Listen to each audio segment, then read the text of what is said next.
Bryan, let's kick things off with Samsung. Are you impressed? I'm sort of. Sorry, I don't mean to give you a vague answer, but I mean I think they've done what they needed to do in order to make it a better product than the S5, which was arguably a bit of a flop. But I'm not completely convinced that it's going to be stealing Apple fans back to Samsung. It's got some interesting technology improvements, but I think the challenges are still ahead of it. I think the hesitation and the vagueness of your response kind of reflects what a lot of people's response is, and that is the criticism, isn't it? I mean, really, Samsung dubbing this Project Zero, a way to reinvent the wheel, as it were, and really hit it out of the park. But if the reaction like yours is lukewarm, how successful is this going to be? Yeah, exactly. What they definitely needed to do was they needed to hit that reset button, as you point out.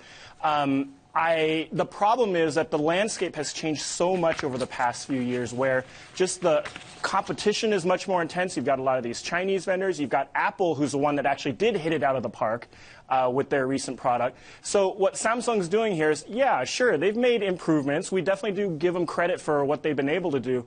But I don't think they're quite there yet, where they've got that smash hit on their hands and they'll be able to retake the world by storm. I think for now you're still going to have Apple really commanding that high end, and you've got a lot of these low-priced Chinese vendors on the low and mid-range.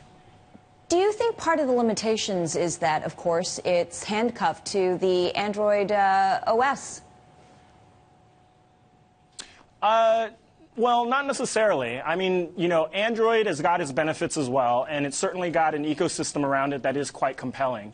If you're asking that question from a Samsung context, and particularly what they're doing to try to get off of Android and move to Tizen, I mean, Tizen, frankly, is kind of that's an ecosystem that isn't going anywhere right now. It's been something that people have been trying to get going, and it's just not there. So I think for now, Samsung's best bet is still to stick to that Android ecosystem, even if, admittedly, yeah, that means they're going to be, a lot of that value for them is going to be coming from the hardware rather than them, being able to capture a lot of that margin from everything else.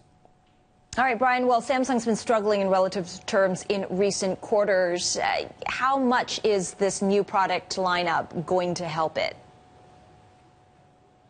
I think it will help the mobile phone division slightly. I mean, again, like I mentioned earlier, these products are a bit better than what they had before. But I think what will be interesting to watch is to see how all the other component divisions do, particularly not just the memory division, but the panel division, right? The interesting thing about this curved screen is that there aren't that many panel suppliers who actually have good yields on these small-size screens.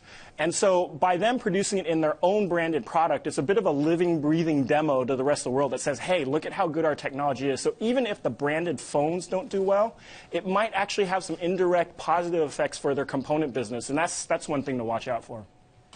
There's a lot of other products in the pipeline out of Barcelona being launched. HTC coming out with something interesting. Do you think it's going to help this former behemoth in the smartphone industry, HTC coming out with what it hopes to be a challenge to Sony in the virtual reality space?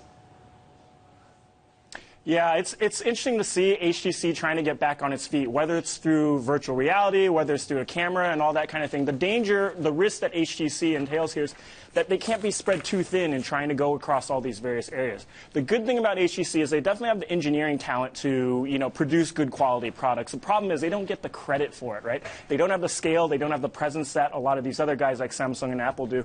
And that's really the thing that needs to be fixed about HTC. It's not a question of the engineering, it's a question of the execution.